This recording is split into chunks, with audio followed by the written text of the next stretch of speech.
The price of a polite yes. Have you ever said yes when every single cell in your body was screaming no? You agreed to take on that extra project. You went to that gathering you dreaded all week. You lent money you couldn't afford to lose just because you were terrified of what they might think of you. You wore yourself down to the bone trying to be everyone's hero while silently breaking your own heart. We are taught from childhood that being a good person means making yourself endlessly available. But have you ever counted the cost of your compliance?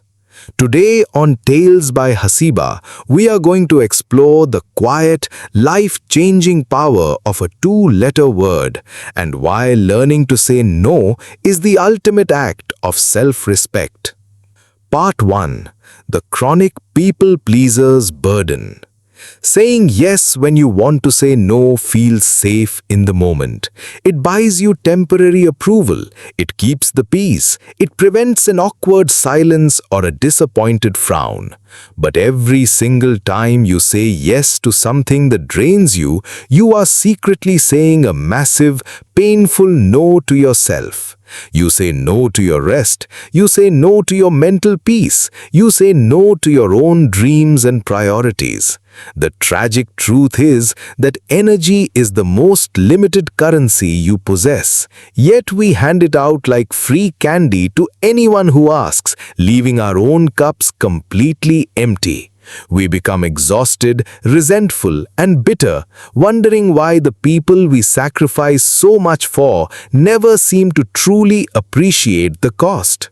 The problem isn't that others are selfish for asking. The problem is that we have taught them that our boundaries do not exist. Part 2. The Keeper of the Garden.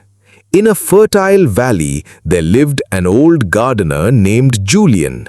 Julian's garden was famous across the land because it bloomed with the most vibrant, healing flowers anyone had ever seen.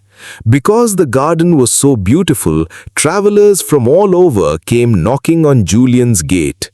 Some wanted flowers for their homes, some wanted to trample through just to take shortcuts, others simply wanted to leave their heavy trash inside the gates to lighten their own loads.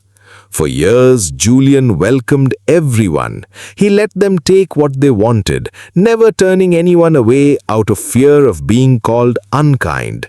By the time autumn arrived, Julian's garden was ruined. The soil was trampled, the rare blooms were crushed, and Julian himself was lying on his porch broken and exhausted.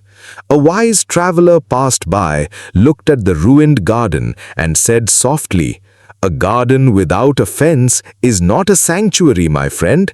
It is just a public road. If you do not protect your space, nothing beautiful will ever survive here." Part 3. The Power of a Clean Boundary. Those words woke Julian up. He realized that protecting his garden wasn't an act of selfishness, it was an act of preservation. The next day, when people came demanding entry, Julian looked them in the eye and said a calm, firm no. At first, people were shocked. They complained. They called him harsh and changed their minds about him. But Julian didn't flinch. He kept his boundaries firm. And something incredible happened. Within weeks, without the constant chaos and trampling, the broken roots beneath the soil began to heal. New, stronger flowers shot up towards the sun. The garden didn't just survive, it flourished into something more breathtaking than ever before. When you start saying no to things that drain you, you aren't shutting people out. You are building a fence around your energy so that the right things, peace, growth, and joy, can finally grow. My friends, your energy is sacred. You are not a public utility meant to serve everyone else's convenience at the expense of your own soul. Saying no doesn't make you a bad person. It makes you a conscious human being who understands that you cannot pour from an empty cup. Protect your peace. Honor your boundaries. Let go of the guilt of disappointing those who only loved you for your compliance. If this story brought clarity to your heart today, hit that subscribe button. Share this video with someone who needs permission to protect their energy, and join us for more soulful tales. This is Tales by Hasiba. Master the art of saying no, guard your sanctuary, and reclaim your life. Take care, and see you in the next story.